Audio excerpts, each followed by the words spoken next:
One of the biggest encouragements to me has been the people that I surround myself with.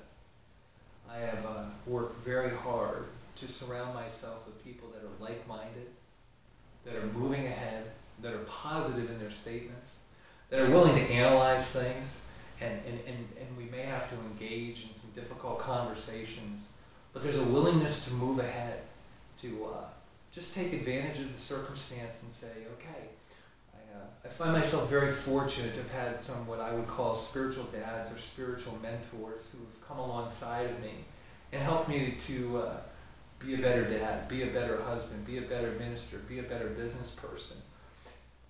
Whatever it is you want to become, you will find very, very quickly that who you are hanging out with will make a big difference in who you become.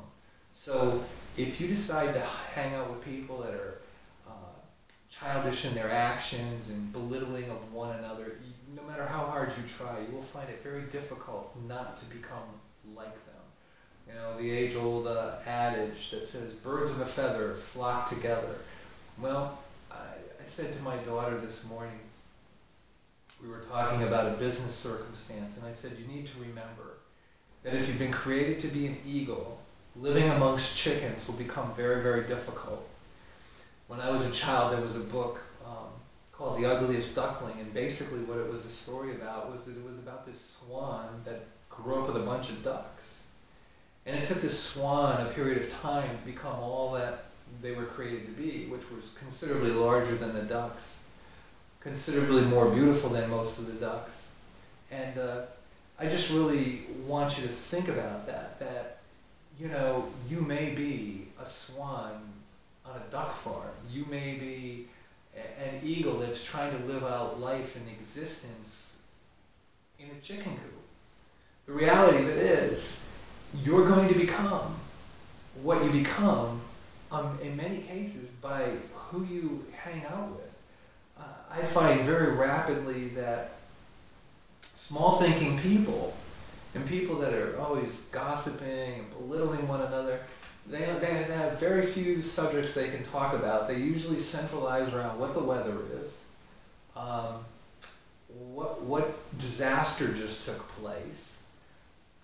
I just want to say that's not where life really is if you want to move ahead in whatever you're going to do, whether you're an employee or a business person, whether you're a stay-at-home mom or you work in the workplace, whatever it is, you need to separate yourself from those people who will pull you down.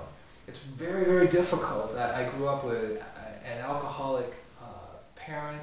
I had lots of relationships with people over the years that have been very alcoholic inclined, whether they be the active drinker or the non-active drinker, it really doesn't matter.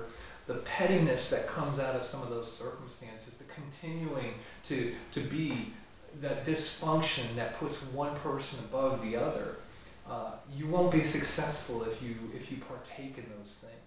And you'll find it very difficult to be successful if you hang around those things.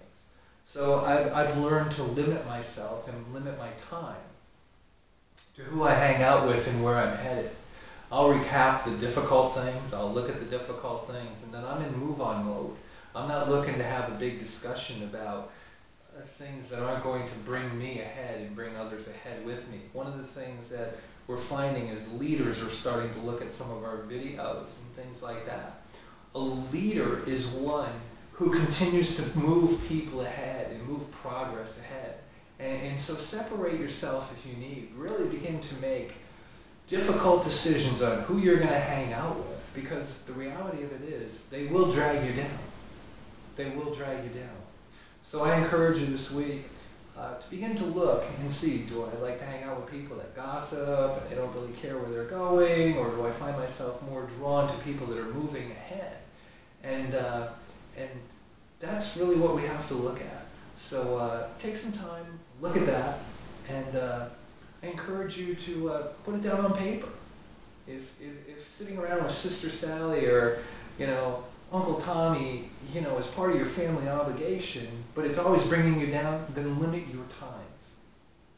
Develop a discipline or a practice of limiting your times so you don't get caught up in the things that pull you apart and take you down. Thanks for listening. God bless you.